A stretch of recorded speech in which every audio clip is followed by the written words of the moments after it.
Okay, hi everyone. Thanks again for joining to the info session for the Climate and Energy Prize 2026. We will start by introducing ourselves. My name is Mariana. I am VP of Startup Relations for the Climate and Energy Prize. I'm an MBA at MIT Sloan, graduating in 2027, and I am from Mexico.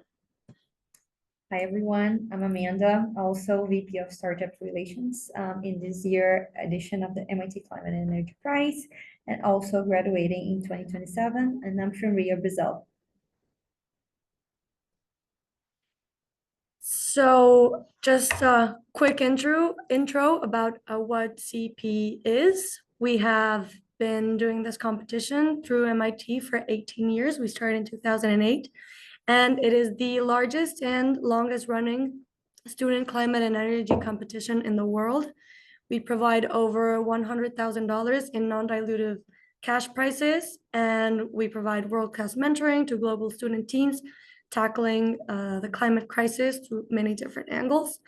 Since 2008, we have awarded 3.5 million in cash prizes to over 1,000 students. And yeah, it's very exciting. And we're hoping that this year we're going to get even more great climate solutions. Please, if you have any questions, please do put them in the chat and we'll do our best to start answering them. But please also note that we will have like a time for Q&A at the end of the session. It's Q&A with us, but also we have 2 CP alumni joining, participants from past editions of the CP, and you will also get a chance to ask them some questions, which is very exciting. So please hold questions to the end or put them in the chat as they come. So this year, as you know, the CEP is an international prize, and we're accepting startup applications from all across the world to identify and bring our impact in the most innovative, impactful ideas in climate tech and climate solutions. And because we know that climate change is a global challenge, and we believe that talent is equally distributed, we know opportunity is not, which is one of the goals of the Climate and Energy Prize. So we have some very exciting news.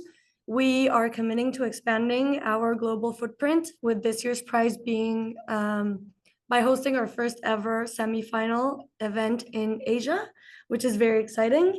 So this year we're going to have 3 semifinal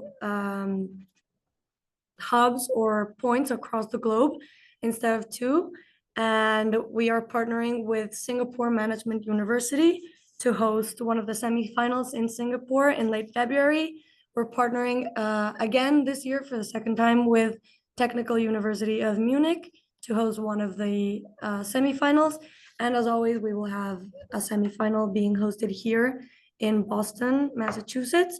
And after these semifinals take place, we will be hosting the final event in person in Boston as well. These semifinal pitch events are also in person, and we'll be talking a little bit more about what that means in a little bit. Okay, so now to keep going, we're gonna address first the who can apply, requirements, and etc. Somebody, if you can pass on the slide, please. So regarding eligibility requirements, we have really 4 main points here. The first one is that a team must be comprised of at least 2 individuals, but if your team is larger, you're very welcome to apply as well. The major thing here is, as the MIT Climate and Energy Prize is a student focus on student-led climate techs, it is very important for us that at least 50% of the formal team that you register is comprised of students who are enrolled as part-time or full-time students, including postdoctoral fellows at a college or university with graduation in December 2025 or later. Very important to stress here, the students do not need to be MIT students. We really welcome students from universities all around the world.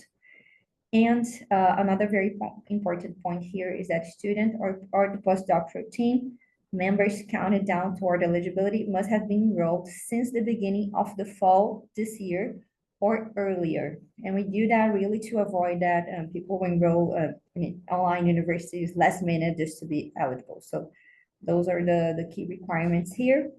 And another very important one is that we really focus on early stage startups. So the teams must not have raised over 100K in dilutive funding, and government grants, student grants, college grants do not count as dilutive funding. We're really talking about here equity and other kinds of funding that really impact the cap table of the startup. All right, and if you have any questions again regarding this eligibility requirements, please put them in the chat and I'm happy to answer while we go through here. And how the application works. So you must have seen already the form. If not, in the end of the presentation, we can drop this in the chat. But basically what we ask from you is team information and meaning contact info for all the members, CVs, LinkedIn of founders and the current team members.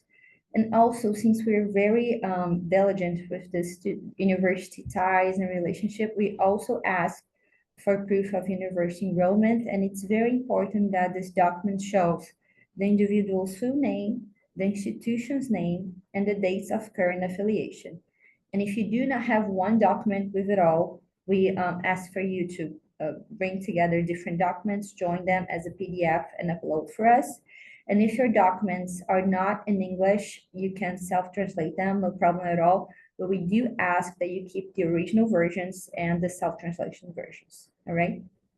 And types of documents that we accept, official transcripts, student ID, or any other official documents that you can show us your university affiliation. And also, of course, team geographical location in order for us to assess which semifinals your startup is going to attend in case it goes forward within the competition. And on the startup information side, what we ask first, which kind of climate theme you're addressing, what's the value proposition, scale-up strategy, competitive landscape, what's the climate impact that you envision your initiative having, finance strategy. So really straightforward questions.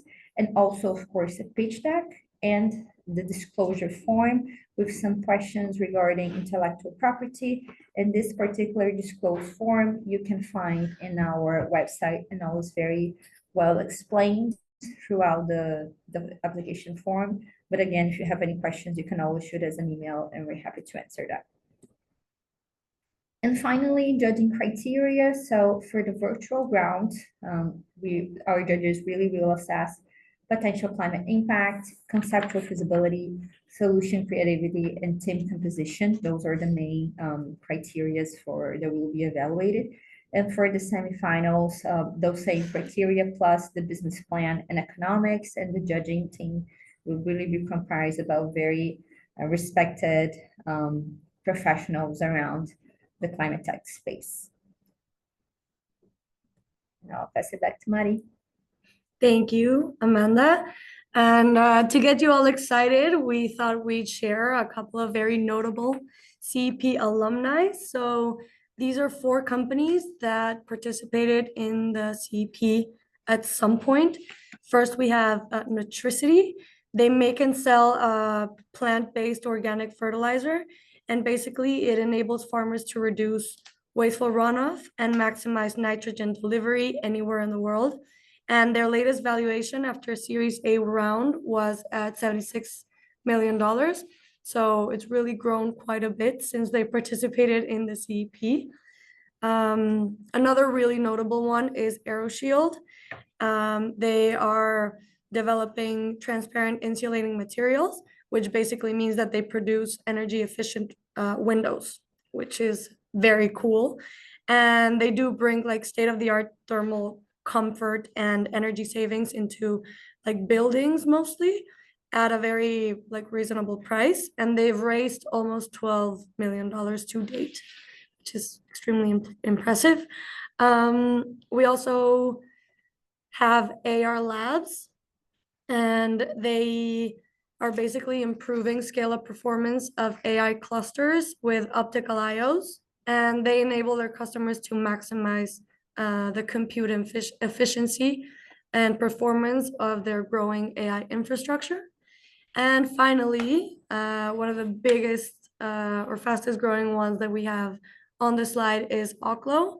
They are developing advanced fission power plants to provide clean, reliable, affordable energy at scale. And they're actually a publicly traded company now, valued at almost $10 billion. So this is just to show that, while the climate and energy prize is targeted for very pre-seed, very, very early stage startups, this is just the beginning, and it's a very helpful process for you to start growing your company and start really thinking about the climate solution that you want to address. And on the same scale, we have received applications from startups across all sectors within climate tech and the climate tech and energy space.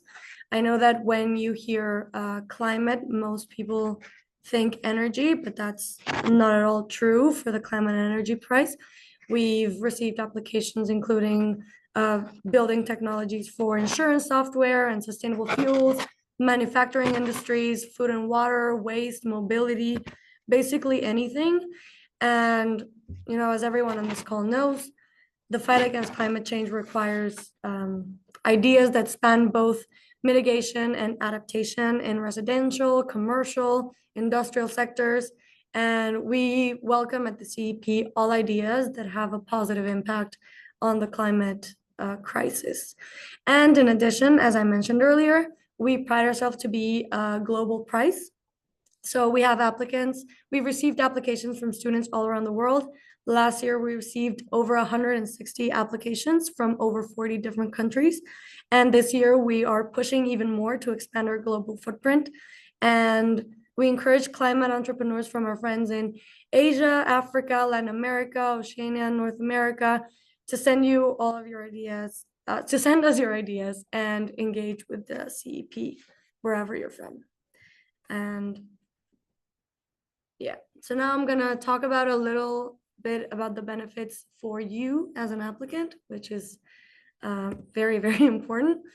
First of all, we welcome you to be part of a global startup ecosystem. The CEP is an international community of climate entrepreneurs, and you will, of course, have access to the network of your own CEP class, as well as past CEP alumni and partners. We will also give you access to some proprietary AI tools. For example, the biggest one is Jetpack, and it's basically an MIT artificial intelligence tool that's trained on the 24 steps of disciplined entrepreneurship, which is basically MIT's flagship entrepreneurship guide. And I think this is an incredible resource that even if you're not a student of MIT, you can get access to it. And there's no other way to get access to it except through the CEP, which is pretty cool. Throughout the competition, you will also be matched with industry-leading experts as your mentors, and we will carefully select the mentor to match with the startup's thesis and idea, and they are committed to monthly meetings with you. If you need more, you can definitely ask. We are also providing boot camps, mock pitches, feedback, everything you need in order to really excel in the finals and semifinals. And of course, the big win is that you get the opportunity to win $100,000 in non-dilutive cash, which is basically you get gifted $100,000. And we will do our best to help subsidize travel costs to the in-person events. And now I'm going to talk a little bit more about what the timeline looks like. First, we will open applications. Applications are already open, so feel free to please check out what the application requires, the questions are, etc. And we have two deadlines, early bird and the final deadline. We will talk a little bit more about what that means in a little bit, but we will be screening all of the applications, basically, like mostly to check that you meet the eligibility requirements that Amanda was just talking about earlier. And then the first round, which will be in early February, is going to be a virtual round where you will pitch your startup to the judges. And from that, the top 10 teams of each international event, they advance to the semifinals. And as I mentioned before, these semifinals will take place in Boston, Munich, and Singapore. And these are in-person events where you will pitch to the judges. You will be matched with a mentor by then. So you will definitely have like your mentor's full support before you reach the semifinals. And then the 4 top teams of each event will advance to the finals. This, as I mentioned, is an in-person event going to be hosted here at Boston at MIT. You pitch the judges, and then the grand prize winner gets $100,000, and the second and third place winners also get cash prizes. And this is estimated to be in mid-April. So this is more detailed version of the application and process deadlines. Like I mentioned, applications are open right now, and early bird deadline is in December 14th, and final deadline is in January 11th. It should give enough time for you to be ready for the first virtual pitch event, which will be taking place between February 2nd and February 6th.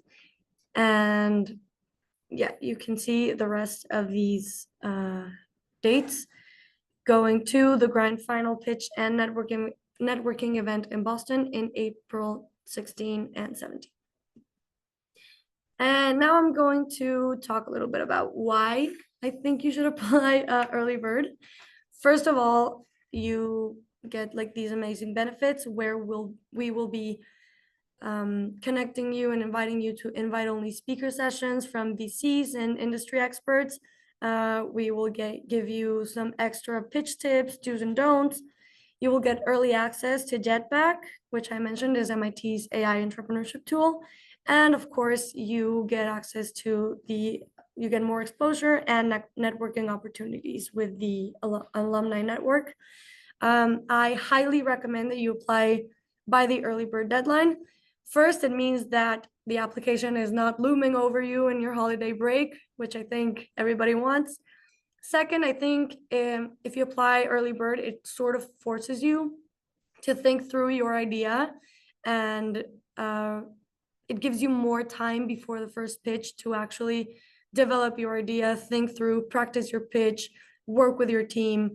And I think the pitch is something that requires practice. So the more time you have to practice your pitch, the better I think you're going to fare. So highly, highly encourage you to apply to the early bird by the early bird deadline. And this is a rough overview of the timeline that I just showed you. If you have any questions at all, please put them in the chat and we will keep addressing them right now. And now for the big event, like I mentioned, we are being joined by 2 CP alumni who are very extremely notable. First, we have here on the call Stuart Peña Feliz. Joining us, he is co-founder and CEO of Macrocycle. It's a company transforming plastic waste into 100% carbon-free, high-quality recycled plastics. He used to work at ExxonMobil before trying his hand at entrepreneurship here. And he has a background in chemical engineering from Cornell and an MBA from MIT Sloan. He has nearly a decade of experience in engineering, business development, and leadership across the energy, chemical, and sustainability sectors. So, Stuart, thank you so much for being here. And we're also being joined by Evan Haas. He is co-founder and CEO of Helix Carbon. This is a company decarbonizing the material supply chain by producing carbon neutral chemical feedstocks for the iron and petrochemical industries. He is currently a senior fellow at E14 Fund, which is a deep technology VC. And before he founded Helix. He worked at Boston Consulting Group, and he holds a BS in chemistry and mechanical engineering from Yale, an MS in mechanical engineering from MIT, and an MBA from MIT Sloan School of Management. So thank you both so much for being here. Our pleasure.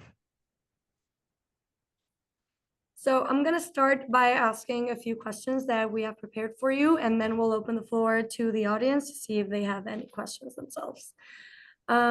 So I was wondering if you could each tell us a little bit more about your background, your companies, and how you came across the Climate and Energy Prize. I'm happy to get us started. So thank you, everyone. It is my pleasure to be here representing the prize competition that got Microcycle started. So as Mariana mentioned, my background is in chemical engineering, worked at Exxon, where I was the engineer overseeing their first recycling facility. That was my introduction to plastic recycling, and I like to say that I saw the truth. So I pivoted out of the industry and eventually made my way over to MIT Sloan with the goal of starting a company. There, I met my co-founder at a class where we started collaborating together. And I knew of the Climate and Energy Prize because it is well advertised within the ecosystem here within MIT and Sloan. But more interestingly, it's more why did we apply? It was, of course, we wanted money. We wanted the prize, but it was basically our first stress test because at the time, me and my co-founder still did not know if we wanted to start this together, whether we worked well together, whether investors were interested in our idea, whether customers actually wanted to pay us. But it was um the first real test of like, do people care about this? Can he and I work together under stress? Can we collaborate? Can we agree on anything? And given where we are now, I think you can all imagine what the outcome was. But that's the reason why we decided to apply and go through the entire process, and it worked out for the better for us. Passing it over to you, Evan. Thanks, dude. So we are the vintage after Stewart. So Stewart, you were 2023 CEP, right? Okay, so we Right. were 2024. And this is, I think, our story is very similar to Stewart. You know, I was exposed to the steel sector, which is where we primarily focus today, prior to grad school and some of the work that I did in the policy space with the Biden administration. But you know, since then, going through grad school, did a little bit of a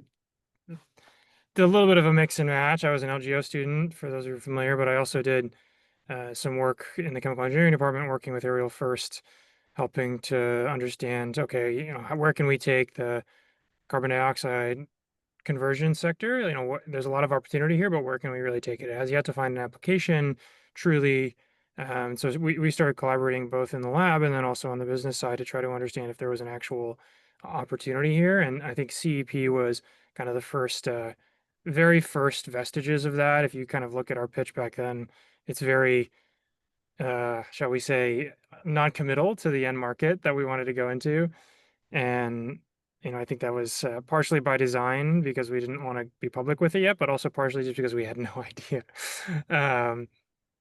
And so, uh, you know, in that sense, it forced us to go through that exercise, but also similar to Stewart, you know, in the way that I think it is for a lot of teams, it was very catalytic in bringing our team together. Right, it was the first thing that Ariel, David, and I all went through together, and it was a really nice opportunity to figure out, okay, do we actually work well together? Can we have a good conversation around this? Can we really understand the market and also just get a chance to collaborate on something that you know is high stakes in some sense, but also is not, right? It is something that is very much you know, on your home turf, so to speak. So that it was a really nice opportunity, and then obviously getting a chance to you know, take like the actual, you know, capital from the prize was also quite catalytic in getting us out of the lab at MIT and into our own space in Cambridge and starting to get us down the technical development road. So I think in a lot of ways it was quite helpful during our early days. Thank you so much. And both your companies are really amazing. I highly encourage everyone who's listening to check them out. And I wanted to also ask, which of the CP resources did you find the most helpful? And Evan, if you want to take the first one and then Is Stuart. money the wrong answer, or is that the? I think No, I money think- is the Yeah.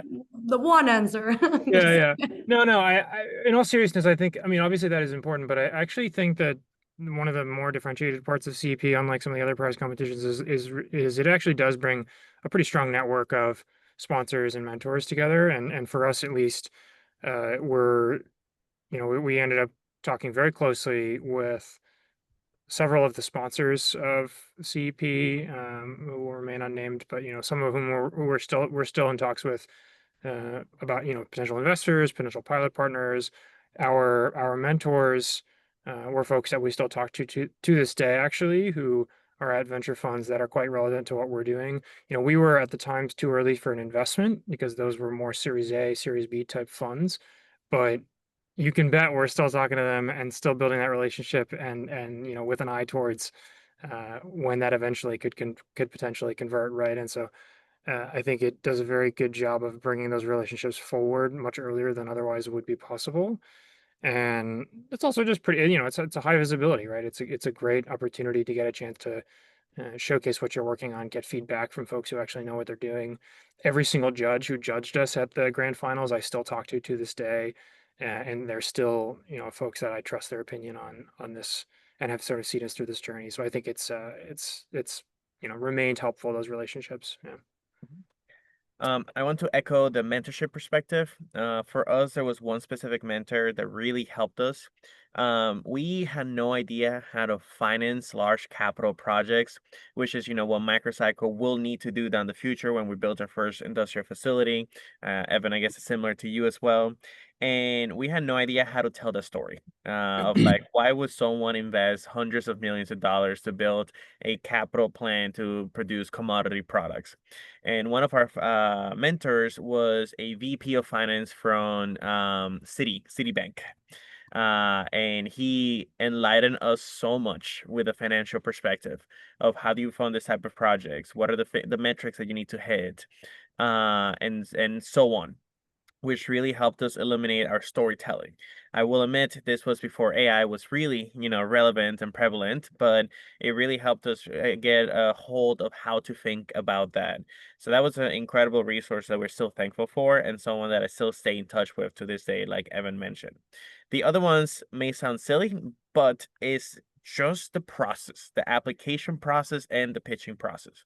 There were several questions in those application forms back in the day where me and my co-founder had no answer to, where in filling out the application, we literally had to develop our ideas and concept around those specific questions, whether it's go-to-market strategy, business models, like there were aspects that we had not fully hashed out, and in having to like fill out the application that really helped us.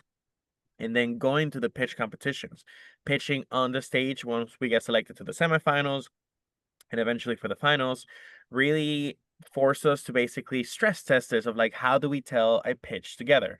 I want to say that the semifinals may have been our second, maybe first pitch ever as a company, basically. So like, how do we pitch our story? How do we present this? And getting those questions and feedback really helped us basically be able to polish that story. And I'm probably going to highlight this again in later in the Q&A, but like, just being that stage gives you the resource of access to investors. Our lead investor who led our seed round met us at that semifinals for the first time ever. And it did take a while, but 22 months later, after meeting us in the finals, they wired the money into our bank account. So forever thankful for that. That's amazing. So thanks so much. Could you talk a little bit more about like how the mentorship relationship worked, like for you guys? Like how did you establish a relationship? What were the key points that the mentors helped you with? Um, for us, it was just kind of just guidance. Like I'll be honest and transparent saying we did not best leverage our mentors by saying, hey, we have this specific question. We kind of went to them open-ended. It's like, we need help in this bucket. And they were really able to help us because at least one of them was a fellow alumni of the school as well, and another one is just involved in the climate energy community, but has worked with a lot of students. So they both understood how students work, the process we have to go through, and like the stage that we were at. So they were really able to help us just get grounded of like, okay, you're trying to tell a story. These are the things that we would care about. These are the things how you mention it. It was originally inorganic because it was, connected to the program. So what we did is that we set a cadence where like, hey, every 2 weeks we want to sit down and meet so we can get feedback and get your perspective. And eventually they developed into very organic relationships where I've been able to meet both of them in person several times between today and the application process. I wouldn't say there was anything special, but just setting a cadence and going to them with questions. They know you guys are pretty early, so don't be afraid to just look dumb in front of them and say, it's like, I have no idea what even to ask you. Where should we get started? That can go a long way, but if you have specific questions, even better.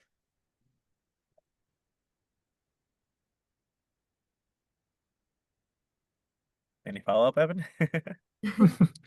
No, I'm thinking. I mean, I think the the main opportunity, like the main benefit for us, and I said this once before, but like the the main thing I would say is, as you go through this experience, the I mean, there's sort of two flavors to I think what Stuart said. One is, you know, this is a great opportunity to not be shy, right? Like Stuart said, to go out and talk to folks and get their feedback, ask for their opinions, truly try to pressure test what you're working on.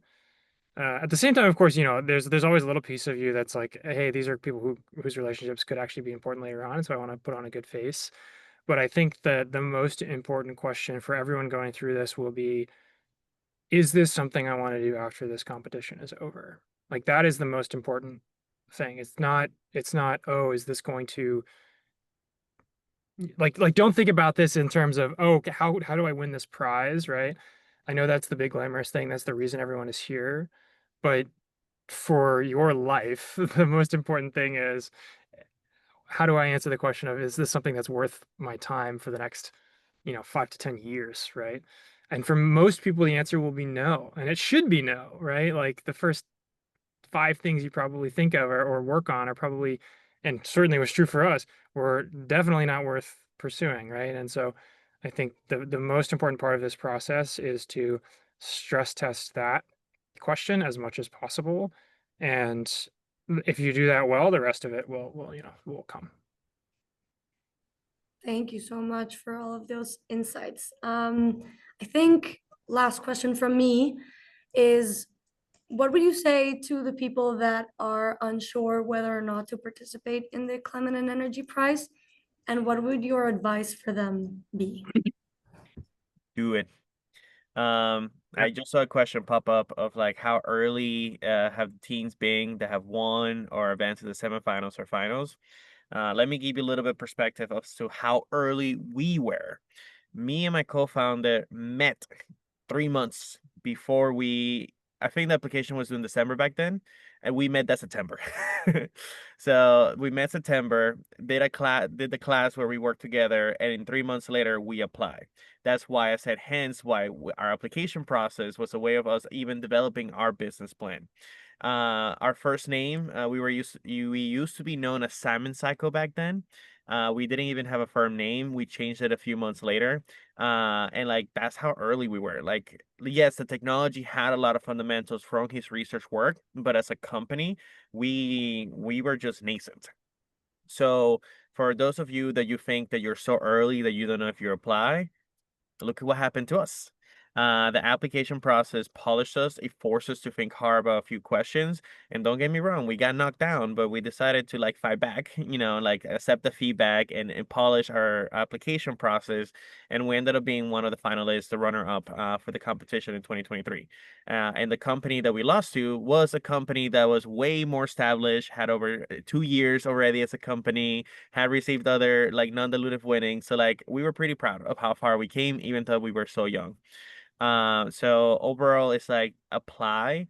You never know what could happen. And the team here is doing a phenomenal job organizing resources to make sure it's as inclusive as possible. Thank you so much. I agree. Beautiful. I honestly, I agree. I mean, I think that the like for us, it's kind of funny how much like how many parallels I think we have. So for those of you that don't know, also the thing that we didn't mention is Stuart and like Macrocycle and our company. I think more for Macrocycle, but we both sort of all met in the Climate and Energy Ventures course. Um, I think a little bit more relevant for Macrocycle because they truly took the technology they were working on and like pushed that out, and we ended up moving around and like very much changing the tech stack, and we're not doing at all what we were working on in that course anymore. But like still same core story, and like very much to what Stuart described. It was again, and I keep saying the same thing over and over, but like uh, the reason that it was useful was not obviously because the technology was relevant or even the pitch was relevant, because it's not that anymore at all. Um, it was because the team was relevant, so to speak, right? And so it was a good opportunity to bring that together and to stress test it again and like make sure, I think the question I said before was, is this idea something that you want to work on with, for the next X many years of your life? And then that's the most important question, I would say. Well, actually, maybe I would put that alongside, is this the person or the people you want to work on, you want to work with for the next, 5+ years of your life, right? So um, the combination of those two things, like Stuart was alluding to, I think is where this has the greatest value, frankly, and this process has the greatest value. Mhm.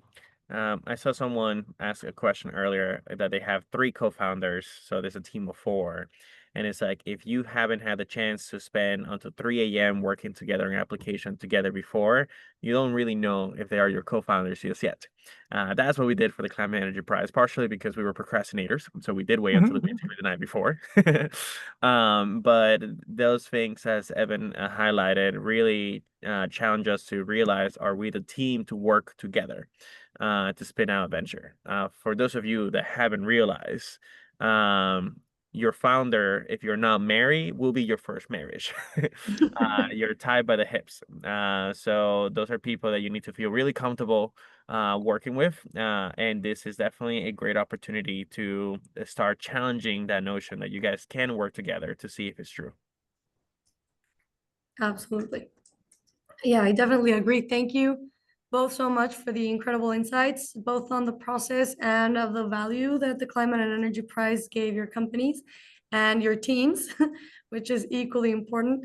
And now I'd like to open the floor to the audience to see if they have any questions regarding the application or any questions for Evan and Stuart.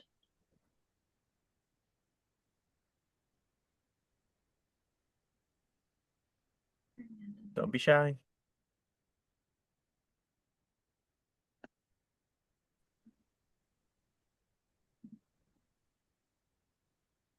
Yeah, maybe I just wanted to bring one. There are a couple questions here around how very early startups can highlight themselves in the process. So I think that might be interesting, Evan and Stuart, if you could speak up a little bit from your experiences with the judges and how from each phase you were showing and displaying advancements in your startup ideas and how that helped you create your narrative from face to face, if that would be interesting.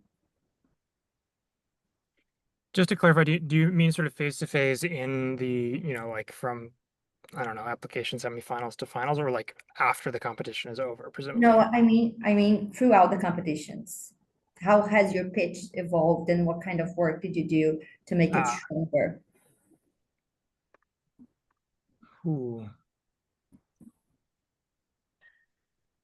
I mean, I think So, that the easiest, I mean, the Stuart probably is better. Stuart's better pitching than I am, but the easiest thing that we did was just, every time we got a question and we thought, hey, that's a good question, we should probably make a slide on that. We should probably incorporate that into the pitch. We should probably think about that a little bit more, right? Because these are smart people that are listening to you and judging you, who are in most cases far more exposed to this sector than any of us have been. So I think that the biggest thing that we did was just like, okay, if we have a good piece of feedback or a good question during around or something like that, we should just incorporate that so that it's not a point of contention the next time. Mm-hmm. Agree with that. Now what I'm about to say as a follow-up to that is that, we were an American team pitching predominantly to American judges. This part of the world really cares about confidence and conviction. So a lot of what we did throughout the process was communicate very confidently, even when we didn't know the response. Like we will say, like, that's a great question. We believe this is the case for XYZ reason, but we're gonna follow up with that. And a lot of times, like, we truly didn't know like the real answer, but we had hypothesis that we would communicate with conviction, but it made it very clear of like that's like that it's still a work in progress. And there's not much you can do beyond that when you're getting judged at that point in time. The decisions are being made. But if you do make it to the next round, for the virtual to the semifinals, from the semifinals to the finals, as Evan highlighted, write it down, have a slide on it. The judges from the semifinals will unlikely be the same judges as the final, and same with the virtual. So there's a good chance that the same questions could be coming up. But at the end of the day, like, the entire process is a learning experience.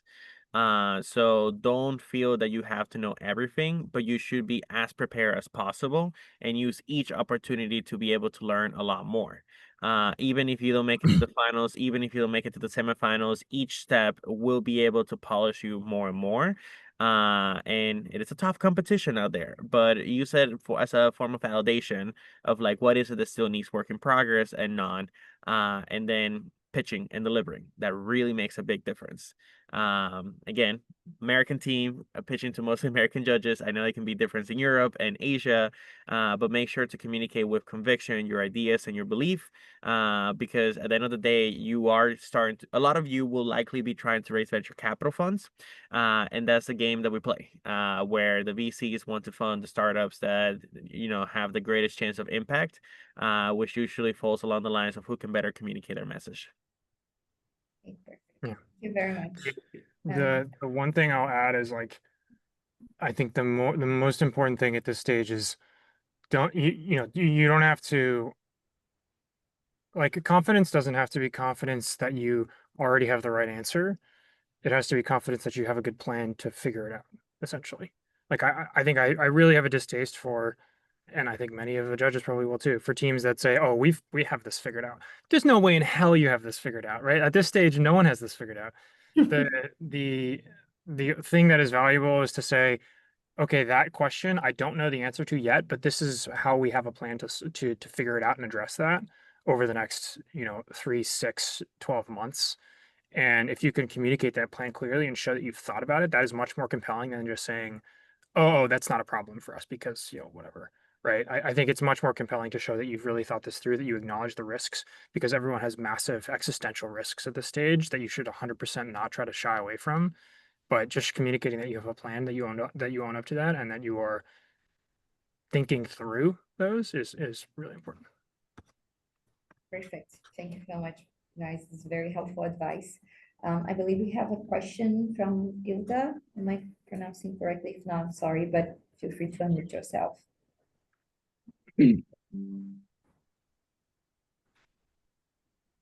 Hello, everyone. Thank you.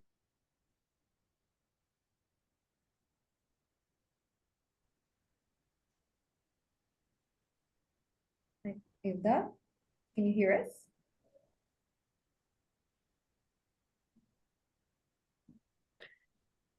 If I think she might have. Hello. Yes. Yeah. Yes, We can can hear you you hear now. me? Yes, Okay, all right. okay. All right. So my question was, I saw that on the application, we have sections where they're asking about the team members, in which they're asking about the LinkedIn profile and whatnot. I think the qualifications of your team made it more considerable, I guess, during the application process. I'm gonna rephrase, just let me know if I understand your question correctly, okay? Are you asking Yes. if the qualifications of your team will be considered in the startup evaluation? Is that it? Yes, That's it. No, that's not a specific evaluation criteria. We really focus on more on the startup, the problem, the solution, the climate impact.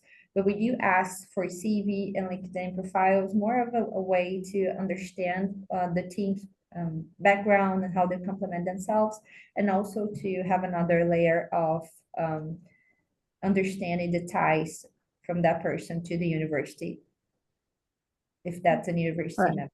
All right. All right, thank you. You're welcome. We also have another question from Shirag. Feel free to unmute yourself. Hi, can you hear me? Yes. I got a question for both Ivan and Stuart. How early was your idea, or was it in work in progress, or did you guys have a prototype already? You thought of it, and how did you go ahead? Just curious to understand, being the runner-up and the winners in 24 and 23. So that would just boost up if I just have an idea or my co-founder has a prototype. I'll answer that question two ways: technology stage and business stage. So in technology, we often use the TRL level stage as a way to demonstrate where the technology is. I would probably say that we were like TRL 2. Now, I will admit my co-founder had been working on this idea essentially for 7 years. So there was a lot of research behind it, but it's not necessarily that it was commercializable yet or commercialized.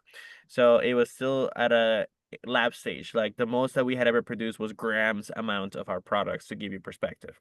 And then from a business stage, as I mentioned, we were 3 months old as a team, not even as a company, as a team when we apply. So the business model and the go-to-market strategies were incredibly nascent.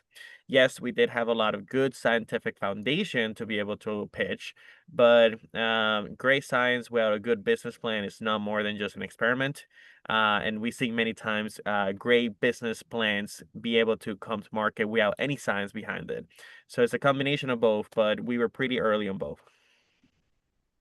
Yeah, I think pretty similar. I mean, we, we'd been definitely not for 7 years, but we'd been working on the tech in the background for sort of like Ariel had been thinking about this for a couple of years. I joined her a few months or maybe almost a year. Yeah, probably about a year prior.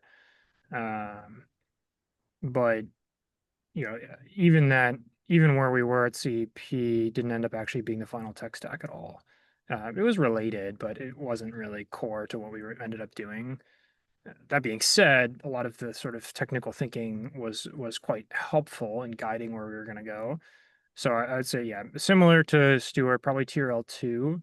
Um, you know, there's a separate scale called ARL, which is like adoption readiness, which sort of is your commercial side too. We were like -5, like we had no idea. Um, and so I think that, the best teams will have a clear sense of some technology advantage or technology differentiator. I don't think it necessarily means that you have to have demonstrated that. There just has to be a plausible path to get there. Um, I think there's a lot of, obviously the judges like to see some kind of demonstration, some kind of research behind that. But there's if you look, over the past 10 years, there's been a pretty high amount of variability between sort of the technical sophistication of the folks who are finalists. That there's everything from, like macrocycle, where it was the product of almost a decade of scientific research, or in some cases more, all the way to, less than a year of tinkering with something, essentially. But it was like a very compelling idea and a very novel approach to something, right? So I don't think you really should worry too much about how does this stack up technically from a research perspective. Um, it should just be, how novel is this approach to what we're actually doing relative to where the market is. Indeed, and I'm not speaking on the behalf of the Climate and Energy Prize team, but I will highlight that at the end of the day, what we're all trying to do here through this competition is sell a business plan for ideas that can become a fast-growing company with massive climate impact. And when you hear that, none of that includes technology. Now, all of the everything that we do is based on that technology. But you could just take a already use old technology and come up with a new business plan that can unlock massive impacts, and that can still be one of the winning or finalist applications or competitions. So when I think of like what is it require for a company to be really successful, is basically have a strong foundation. Like you cannot really build a business plan or nothing, so that is a given. But it's like, how do you take your technology and actually build an attractive business case that you can basically tell the world that economically this is the best solution, and that the world needs this solution to not only heal climate-wise, but also to make a lot of money. That is at least a perspective that I can all give you. So don't worry too much about the technology, but do worry how to the knowledge that you have on your technology can be used to make a really attractive business plan. Thank you. I think I got some good insights over it. Thank you. I think with that answer, we really covered a lot of questions that were posed here into the chat. People are really worried about how early stage and how they can detach themselves and make their idea a highlight throughout the competition. So thank you very much for that. Do we have any other questions for our participants here?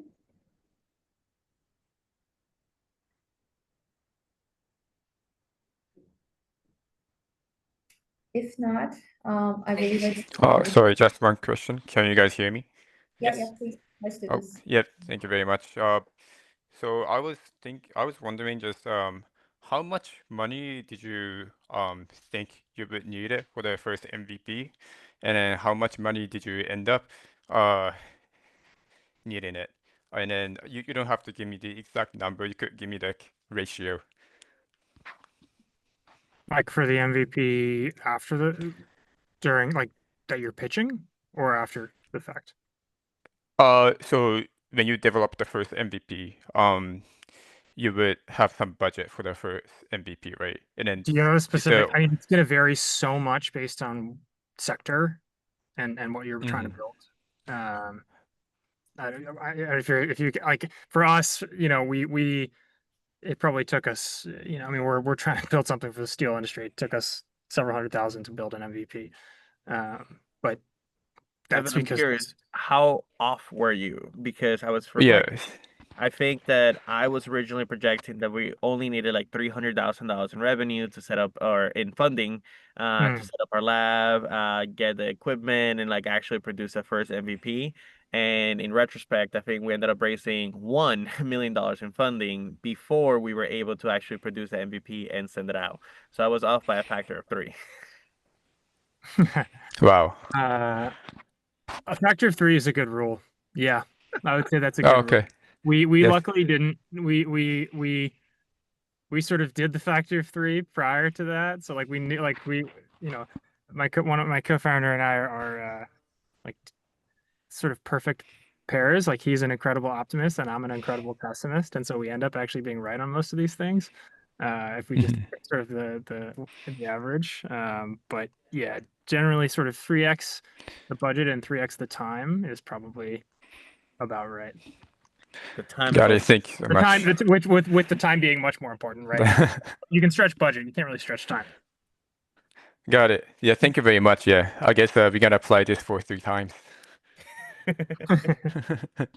Thank you very much. All right. Well, fortunately, we're reaching the end of our conversation today. I just wanted to thank you one more time, Stuart and Evan, for your very insightful tips for our fellow startups teams here today. And I also wanted to reinforce that if there are any questions that we were not able to answer throughout this session, please write in as an email. I'll drop the email here. We're happy to answer all of them.